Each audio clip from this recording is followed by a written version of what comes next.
I've seen a lot of people talk about monk mode. Does this actually work? Monk mode meaning you sort of, I first heard this from Greg McEwen, where he like, I'm disappearing. I'm going to like a shed for a month and all I'm doing is writing.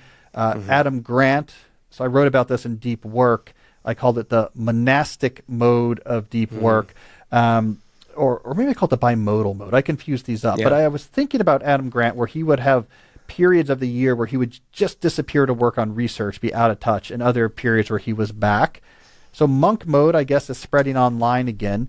I think you might have the same take on this as I do, which is it's less about monk mode working to me than it is the way the hyperactive hive mind constantly context switching that we call normal work today, how bad that is. Like monk mode is just escaping from that. So like me and you, I know neither of us disappear to cabins for 6 months to write, but I think we're just much more careful in general in making our day-to-day work something that we don't have to escape so dramatically from, trying to just in general see, I don't want to just constantly be context switching between a lot of things, so we don't have as much to escape from. I don't know. What do you think? You don't escape to a cabin, right? Like you're also I think of you as being pretty careful about like how you work. Yeah, I mean, I think so. Again, I think I don't place so much emphasis on the like retreat into the wilderness. Not that that's always bad, but just to me, sometimes that can also be a little bit of a fantasy distracting from what the real problem is. They're like, well, the problem is that I'm in this physical location. Like sometimes, but usually the problem is in your head, right? Usually the problem is not like, well, that you couldn't do any deep work here, but that it's hard and it's like easier to like open your phone and do that kind of thing. And so I do think it's not necessarily monk mode, but one thing that I notice, especially when I embark on like bigger cognitively challenging projects, and maybe you can attest to this, Cal, is that right now, for instance, I am in the kind of promotional mode for my books. I'm like emailing every old friend and being like, hey, like I've got a new book. Can I send it to you? And it is like a hive mind kind of thing. Like I open my email and there's lots of little communications and like, who do I have to message? And it's very extroverted, socially focused, this kind of thing. But when I'm writing the book, I find that the challenge is that, okay, I've got like this 30-page dense paper to read that I think is important for me to read, but it's a little boring. It's not like this isn't a Harry Potter book or some like, murder mystery novel or something. Like I'm not just churning through the pages. I'm like, wait, what's that word? And I'm going to look up keywords and like, oh, maybe this citation, this kind of thing. And so I think the real challenge that we have in doing, work that requires cognitive demands is that you're sitting and maybe you want to like read for 3 hours straight, but after like 15 minutes, your brain is telling you, you know what, maybe go on Twitter, maybe check that email inbox. Maybe there's some distraction that would be like a break from doing this kind of work. And so I think what this kind of monk mode or something akin to that can be helpful for is that you have to sort of shift yourself into a mode where you are getting used to doing that kind of work. It's a little bit like training for a marathon. Like if you don't run ever and then you run for 20 minutes, your lungs are screaming, your body's tired. It's like, okay, I've got to stop. Now, I don't think that past a certain point, it's so much that your physical fitness is increasing. It's just you're learning to switch off that part of your brain that's like, do something else, do something else, do something else.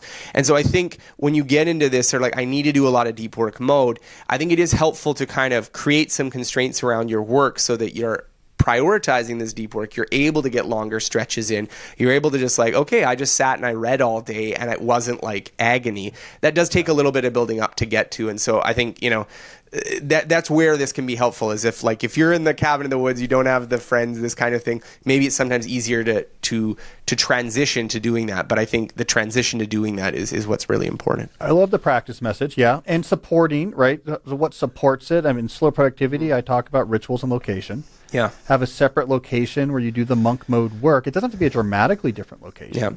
But it's okay, instead of being at the home office desk, I go to the screened-in porch. But it's a place that I only associate, and then have rituals. I go for a walk, I make a certain amount of tea. That helps. But I love this idea, the more you practice, the better you get. This is connected to your book, though, right, Scott? Because what is all the key efforts in mastery that you talk about are efforts that require sustained concentration. And that's something you get used to, right? Like the more used to your like, I just do this on a regular basis. There's periods of my day where I'm just locked in on something and I'm not distracted. And it's kind of hard. I mean, I talk about this in deep work, right? The more comfortable you are with that, the more comfortable you'll be with learning something hard. It's the same basic cognitive muscles are being stretched. So I'm assuming you would see the same problem where if I live a full Linda Stone partial continuous attention lifestyle, I'm just constantly moving back and forth. I'm not very comfortable focusing. If I then say, you know what I'm going to do is I'm going to start learning something really hard. Yeah. I'm going to struggle in just the sense that my mind is not used to the feeling of cognitive strain that is going to be involved in learning something hard.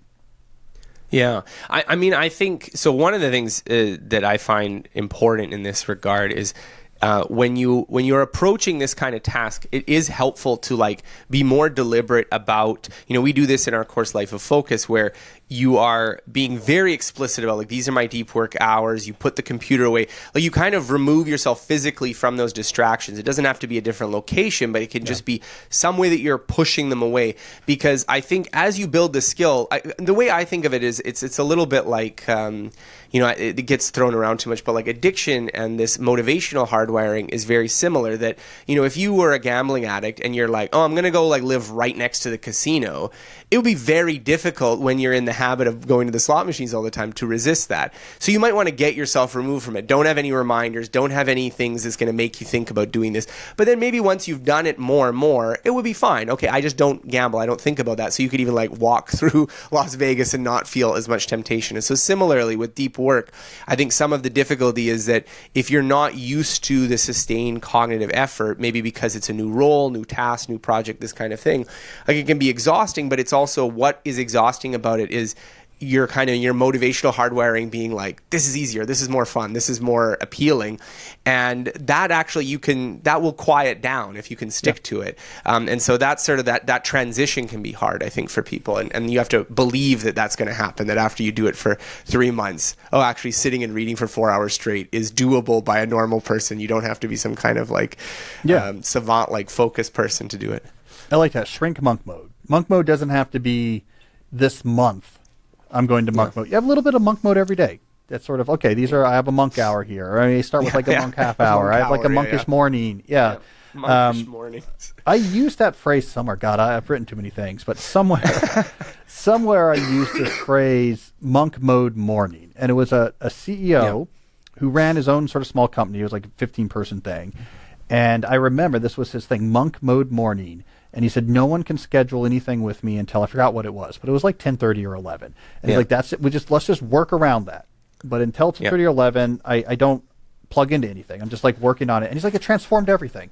That regular drumbeat of the uninterrupted allowed him to make progress on a lot of the big things that really mattered. And he got a lot better at it. And then it really made a difference for the business. And it turns out having to wait till 10:30 or 11 before you can call or get an email response or set up a meeting with someone, people adjusted. It wasn't a big deal, but the benefit was. So monk mode morning. I remember that. M cubed. All right. Here's a long question, but it's interesting. I think you might have a quick answer, but okay. Adam, look at this. This is our third A name. I was interested in that. We have 3 A names. Did you sort it alphabetically when you were bringing the sheet here? In my archive text-based planning system, I sorted alphabetically. All right, Adam says, in my earlier years, I thrived on structure and processes. Crossing things off was therapeutic and enabled me to get a lot done. Fast forward to 2024, and in my work, a lot of the time, a task isn't as simple as, task A, complete or not complete. Task A actually involves a series of 10 or 15 steps with various blockers, contexts, and definitions of completion. I've delved into productivity applications, but none seem to be the all-in-one solution I'm looking for. This has led to looking to AI as a savior, but I'm now realizing that the rudimentary large language models don't solve the problem. Am I better off going back to basics in this time of technology, apps, and AI growth and trusting my process? Or should I pick just one program and become an expert with it? Well, my listeners know I'm going to say go back to basics. An app is not a substitute for a process. You have to figure out, what am I working on? How do I want to work on it? What do I have to keep track of it? And then go find the tools to implement that. And 9 times out of 10, those tools are going to be boring. It's going to be a Google Doc, maybe a Trello board, right? It's not going to be that interesting. And mainly, I mean, look, it looks like, Adam, you kind of have been, up to now, you're used to like what we call productivity light. The sort of 0 to 1 binary flip from I just am completely reactive to I keep track of things, I cross things off. I sometimes think of this as like bullet journal productivity. It's nice, it looks good, I can kind of keep track of the books I've read and like what I want to work on today, and I can illustrate the borders. When you get into these high-end knowledge work jobs, productivity light doesn't cut it anymore. Like your bullet journal can't keep up with 75 emails a day. It can't keep up with the administrative overhead of a shifting array of 12 ongoing projects. It can't keep up with a calendar that's averaging 20 to 40 events per week. Like the systems, you have to go from productivity light to productivity heavy. But it's the process that rules. I don't use any complicated software. I use Google Docs. I use my calendar. I use Trello. So you figure out, how do I organize and have a process for working this work? And then you find the tools. I have some concrete suggestions, but Scott, like you don't work in a complex process oriented knowledge work job. So from the outside, like what's your take on this idea of like the tool? Is there the right tool I need that's going to solve this versus other ways of thinking about organizing effort? Well, so I'm not sure if it's Adam, right? Adam's the questioner. Adam, that's right. Yeah, Adam. I'm not sure if my experience directly parallels Adam, but I'll share it anyways. But I found for me, and maybe you can comment on this as well, Cal, that when I got interested in productivity, when I was like first doing it, this kind of checklist-based approach just seemed like that's what productivity was. You write down all your tasks and then you check them off. And especially if you're a student, it's like read this chapter, complete this essay, do this kind of stuff. It really fits that mold. And now when I think about my work, two things have changed. One is that I've gotten to the somewhat enviable position that a lot of the checklist-based stuff have been delegated. I don't have the checklist-based tasks anymore. Someone else does the here's the 8 mechanical steps you have to do every single time you do this, and they check it off. I don't do them anymore. But then what was remaining was this core of like these hard problems that is sort of like they're not something you can just check off. It's sort of like, okay, write a best-selling book. Okay, what's the tasks there?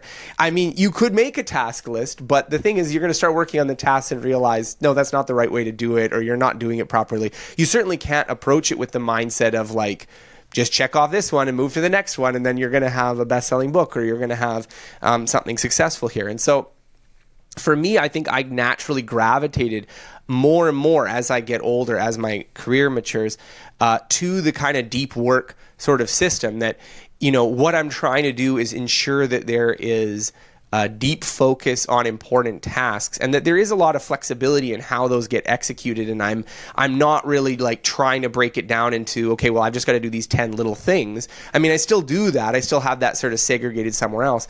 But what I'm really trying to do is like, how can I have like 6 hours to just work on this book chapter and like grind through it and think through it? And like, in the moment, I'm constantly going back and forth between research and doing this, and it's problem solving. Like there's no template I can follow.